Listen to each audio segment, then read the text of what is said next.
નમસ્કાર મિત્રો,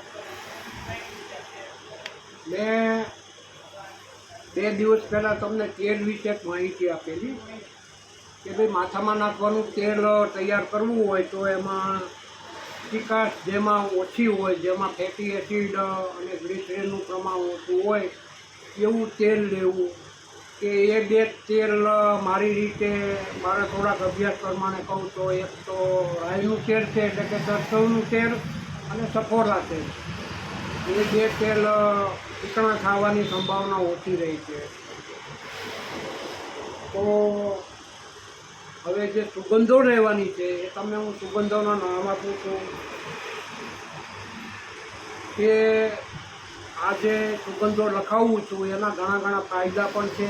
માત્ર વાળ માટે નથી, સુગંધ માટે નથી, પણ એમાં કાનના દર્દ સારા થાય, માથાના કૃમિ પણ સારા થઈ જાય, માથાનો દુખાવો પણ સારો થઈ જાય, વાળ સફેદ હોય તો એ પણ મટી જાય.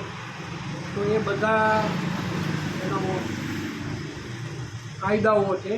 એ બધા ફાયદાઓ લક્ષમાં રાખી અને હું અભ્યાસ કરી આયુર્વેદના ગ્રંથોમાંથી આખી માહિતી એકઠી કરી અને તમારા સમક્ષ રજૂ કરું છું. તો એમાં પ્રથમ તો સુખડ તમારી અનુકૂળતાએ 10 ગ્રામ જો, 20 ગ્રામ જો, તમારું કુટુંબ કેવું છે, તમે કોણ વાપરવાના છો એના ઉપર બધો આધાર હોય છે. સુખડ 20 ગ્રામ, 20 ગ્રામ લખાવું છું, પણ તમે 10 ગ્રામ જો, 50 ગ્રામ જો, એ તમારી જરૂરિયાત પ્રમાણે. સુખડ 20 ગ્રામ, કમળનો પાવડર 20 ગ્રામ, વાળો 20 ગ્રામ, વજ 20 ગ્રામ, તગર 20 ગ્રામ, ઉપલેટ 20 ગ્રામ, મોઠ 20 ગ્રામ, તુલસીનો પાવડર 20 ગ્રામ, જેઠીમધ 20 ગ્રામ, જટામાથી 20 ગ્રામ, મહેંદી 20 ગ્રામ, શ્રીફળા 20 ગ્રામ, વાવડી 20 ગ્રામ, કેવડાનો પાવડર 20 ગ્રામ, ચંપાના ફૂલ 20 ગ્રામ, એલચી 20 ગ્રામ, આ બધું, અને બીલીનો પાવડર 20 ગ્રામ, મરવો 20 ગ્રામ અને ગુગળ 20 ગ્રામ. બરાબર, આ બધું લઈ અને પાણીમાં પલાળી દેવું, 12 કલાક પલાળવા દેવું. ખાલી મહેંદીનો લેપ થાય એ પ્રમાણે જ એટલું જ પાણી ઉમેરવું, બહુ પાણી નહીં ઉમેરવાનું.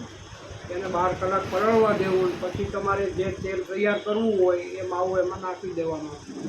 એને એકદમ ધીમી આંચ ઉપર ધીમે અગ્નિ આપવાની, ઢાંકી રાખવાની, બિલકુલ ધીમી અગ્નિ આપવાની, નહીંતર એની સુગંધ ઉડી જાય. પછી ધીરે એ બધું પાણી બળી જાય અને માત્ર નીચે આ પાવડરો વધે, એમ લાગે કે ભાઈ હવે પાણી બળી ગયું છે, એટલે એને ઉતારી લેવું, 12 કલાક ઠરવા દેવું. ઠરવા દીધા પછી એને કપડેથી ગાળી લેવું.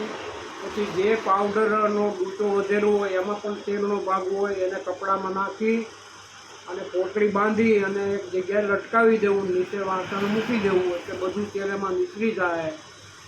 હવે એ તેલ તૈયાર થઈ જાય પછી એમાં 20 ગ્રામ કપૂરનો પાવડર મિક્સ કરી દેવો. કપૂરને ગરમ ન કરાય, ઉડી જાય. બરાબર છે. આ તમને મેં તેલની બધી માહિતી આપી છે. તેલ બહુ સારું બનશે.